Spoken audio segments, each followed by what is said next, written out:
அனைவருக்கும் வணக்கம். பாரதி ராஜாவின் மகனான மனோஜ் நேற்று முன்தினம் உடல்நலக்குறைவு காரணமாக உயிரிழந்தார். அவரது உடலுக்கு நேற்று பிரபலங்கள் பலரும் அஞ்சலி செலுத்தினார்கள். அதனைத் தொடர்ந்து பெசன்ட் நகரில் இருக்கும் மின் மயானத்தில் அவரது இறுதி சடங்கும் நடைபெற்றது. அவரது 2 மகள்கள் தங்களது தந்தைக்கு இறுதி சடங்கையும் செய்தார்கள். மேலும் இறுதி சடங்கு நடைபெற்ற போது பாரதி ராஜா கதறி அழுதது பார்ப்பவர்களின் நெஞ்சத்தையே கணக்க வைத்தது. மறைந்த பாரதி ராஜாவின் மகனான மனோஜுடைய ஆன்மா சாந்தி அடையணும் அப்படின்னு நினச்சிங்கன்னா இந்த வீடியோக்கு ஒரு லைக் பட்டனை ப்ரெஸ் பண்ணிடுங்க. நீங்கள் இரங்கல் தெரிவிக்கணும் அப்படின்னு நினச்சிங்கன்னா கீழே இருக்கக்கூடிய கமெண்ட் செக்ஷனில் உங்களுடைய இரங்கலை மறக்காமல் தெரிவிங்க. சரி, வாங்க இப்போ நம்ம வீடியோக்குள்ளே போகலாம். தமிழ் திரையுலகில் நடிகர், உதவி இயக்குனர் என பல நிலைகளில் பணியாற்றியிருந்த மனோஜ் மாரடைப்பு காரணமாக உயிரிழந்ததாக தெரிவிக்கப்பட்டுள்ளது. அவருக்கு வயது 48. தேனி மாவட்டம் கம்பம் பகுதியில் 1976ஆம் ஆண்டு பாரதி ராஜா சந்திரலீலா தம்பதிக்கு பிறந்தவர்தான் மனோஜ். தந்தை தமிழ் சினிமாவின் முன்னணி இயக்குநராக இருந்ததால் சிறு வயது முதலேயே திரைப்படத்துறையின் பரிச்சயத்துடன் வளர்ந்தார் மனோஜ். அத்துறையின் மீது ஆர்வத்தையும் வளர்த்து கொண்டார். பள்ளி முடிக்கும் முன்னரே தனது தந்தையிடம் உதவி இயக்குநராக பணியாற்ற விருப்பமும் தெரிவித்துள்ளார் மனோஜ்.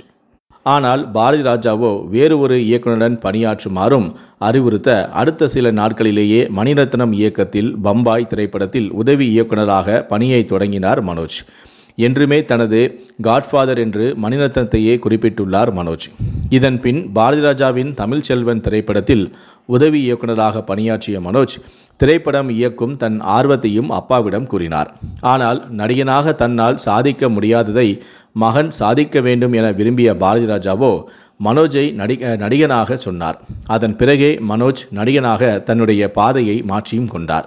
நடிகராக அறிமுகம் ஆவதற்கு முன்னர் தென் புளோரிடாவில் பல்கலைக்கழகத்தில் நாடக கலைக்கான பட்டப்படிப்பையும் முடித்தவர்தான் மனோஜ். தனது இந்த படிப்பே நடிப்புக்கு தன்னை தயார்படுத்தியதாக மனோஜ் ஒரு பேட்டியிலும் குறிப்பிட்டுள்ளார்.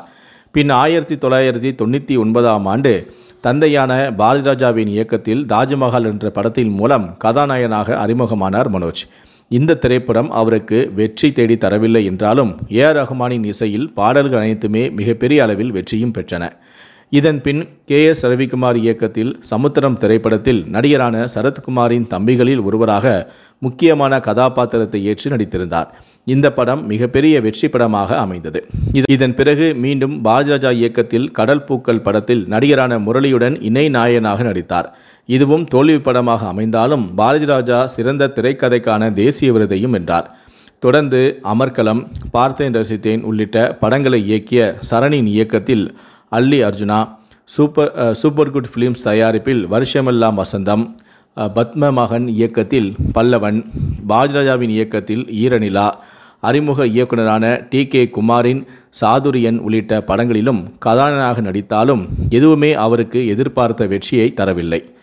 தொடர்ந்து தோல்விகள் தன்னை மிகவும் பாதித்ததாக குறிப்பிட்டிருக்கும் மனோஜ் அதுவே நடுவில் தான் நடிப்பிலிருந்து எடுத்துக்கொண்ட இடைவெளிக்கு காரணம் எனவும் கூறியுள்ளார்.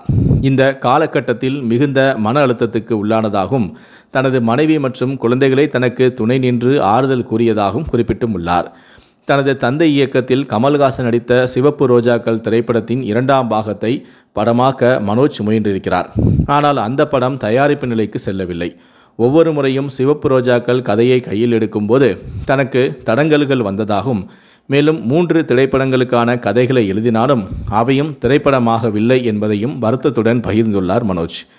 இதன் பின்னர் பாரதி ராஜா இயக்கிய பொம்மலாட்டம், சங்கர் இயக்கத்தில் எந்திரன் ஆகிய படங்களில் உதவி இயக்குநராக பணியாற்றியுள்ளார். எந்திரன் படத்தில் சிட்டி என்கிற ரோபோ கதாபாத்திரத்திற்கான ஸ்டண்டின் நடிகராகவும் பணியாற்றினார் மனோஜ்.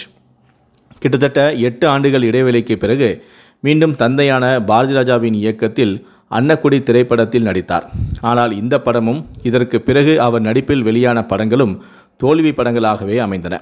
2021ஆம் ஆண்டு சுசீந்திரன் இயக்கத்தில் சிலம்பரசன் நாயனாக நடித்த ஈஸ்வரன், அதன் பின் வெங்கட் பிரபு இயக்கத்தில் சிலம்பரசன் நாயனாக நடித்த மாநாடு ஆகிய 2 திரைப்படங்களிலும் முக்கிய கதாபாத்திரங்களில் நடித்திருந்தார் மனோஜ்.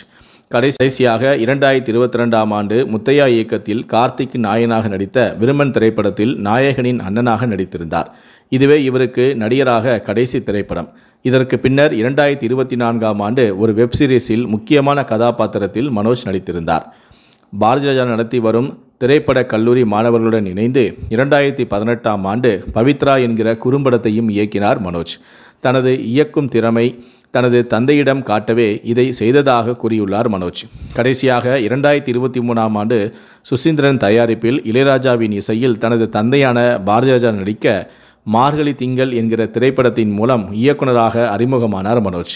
2006ஆம் ஆண்டு ABCD, கலிங்கா உள்ளிட்ட திரைப்படங்களிலும் நாயகியாக நடித்த நடிகையான நந்தனாவை காதலித்து திருமணம் செய்து கொண்டார்.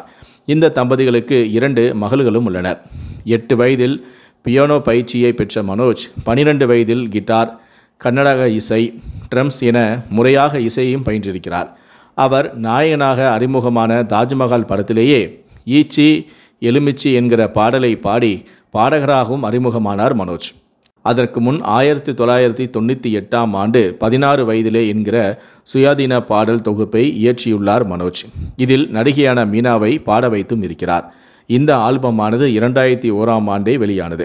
இந்த தொகுப்பில் அவர் பாடியதை வைத்து ரஹ்மான் அவருக்கு தாஜ்மஹால் படத்திலும் பாடுவதற்கான வாய்ப்பையும் வழங்கினார்.